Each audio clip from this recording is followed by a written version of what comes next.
আসসালামু আলাইকুম। দেখেন আমি আজকে জয়তুন তেল দিয়া জয়তুন অয়েল দিয়া আমি আজকে ডিম পাক করব। এই ডিমটা এখানে নাম হইলো, এটার বলে শেকসোকা বলে। এটা বাইঙ্গার ডিমটা বানাবো টমেটো দিয়া। তো ভিডিওটা দেখেন কিভাবে আমি ডিমটা বানাই, তো আপনারা এইভাবে বানাই বানাইতে পারবেন। তো আমার জয়তুনের তেলটা গরম হয়ে গেছে, আমি দেখেন টমেটোটা দিয়ে নিতেছি।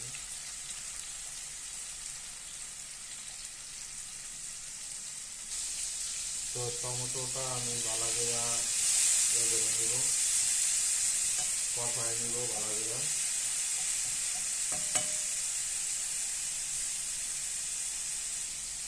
তো এটার সাথে আমি একটু লবণ দিয়ে নিতেছি।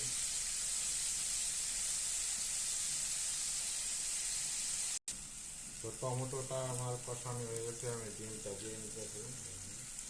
ডিম দিব, 5টা 6টা ডিম দিব।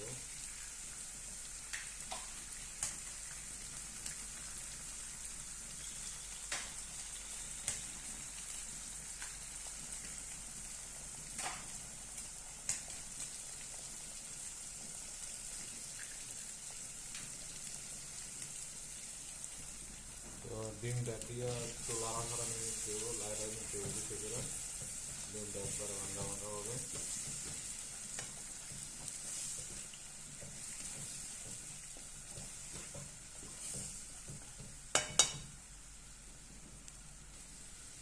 তো দেখেন আমার ডিমটা হয়ে গেছে বানানি, চুলা থেকে নামাই নেব। আমার ভিডিওটা আপনাদের দেখে ভালো লাগলে একটা লাইক কমেন্ট করবেন এবং পেশে থাকবেন। এই দেখুন আমার এটা বলে শেষ এখানে আমি বানাইছি এটা।